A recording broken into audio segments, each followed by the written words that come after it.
بسم اللہ والحمد للہ والصلاة والسلام علی رسول اللہ۔ اللہ تبارک و تعالی نے سورہ بقرہ کی آیت نمبر 8 میں ارشاد فرمایا وَمِنَ النَّاسِ مَن یقول، اور لوگوں میں سے کچھ وہ ہیں جو یہ کہتے ہیں آمنا باللہ وبالیوم الآخر، ہم اللہ پر اور آخری دن یعنی یوم آخرت پر ایمان لائے، وما ہم بمؤمنین، اور وہ ایمان لانے والے نہیں ہیں۔ اس آیہ کریمہ سے اللہ تبارک و تعالی نے ایک گروہ کا ذکر کیا جسے منافقین کہا جاتا ہے۔ اس سے پہلے 5 آیات میں مسلسل سچے مومنین کا ذکر تھا، جو زبان سے بھی اقرار کرتے تھے ایمان کا اور دل و جان سے بھی تصدیق کرتے تھے، اور اس کے بعد آیت نمبر 6 اور 7 میں کھلے کافروں کا ذکر کیا کہ جو زبان سے بھی انکار کرتے تھے اور دل سے بھی نہیں مانتے تھے۔ اب یہ تیسرا گروہ ہے جس کا 8 نمبر آیت سے لے کر 20 نمبر آیت تک مسلسل پورے رکوع میں ذکر ملے گا،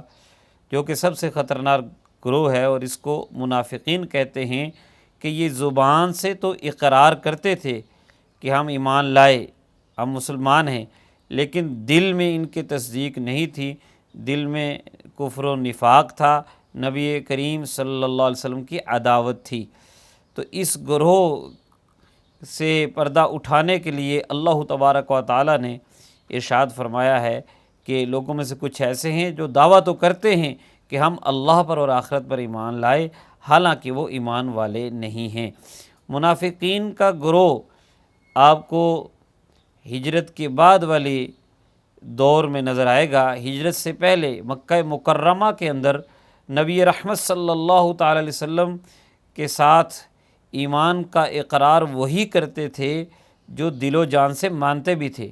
کیونکہ منافقین نے تو ظاہری فوائد کے لیے یہ سب کچھ کرنا تھا، اور وہاں پر تو بہت سی تکالیف تھیں، اور ایمان لانے کے بعد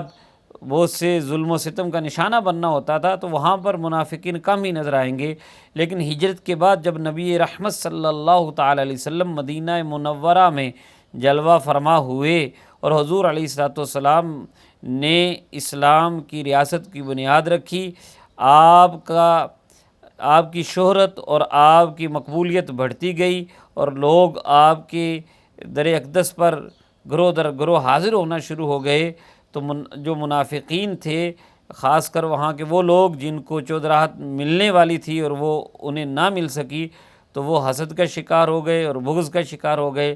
اب ان میں سے کچھ لوگ تو مسلمانوں کو نقصان پہنچانے کے لیے جعلی اسلام کا دعویٰ کرنے لگے اور مسلمانوں میں مل کے مسلمانوں کے خلاف سازشیں کرنے لگے، اور بعض ایسے لوگ جو کمزور تھے تو وہ ظاہری فوائد حاصل کرنے کے لیے کہ جو اسلام کو ملتے تھے، جو اسلام والوں کو ملتے تھے، وہ حاصل کرنے کے لیے وہ جھوٹا دعویٰ کرتے تھے، زبان سے یہ کہتے تھے ہم ایمان لائے، لیکن دل میں ان کے تصدیق نہیں تھی۔ تو ان لوگوں کا ذکر اس آیہ کریمہ میں اللہ تعالیٰ نے فرمایا ہے۔ تو یہ بہت ہی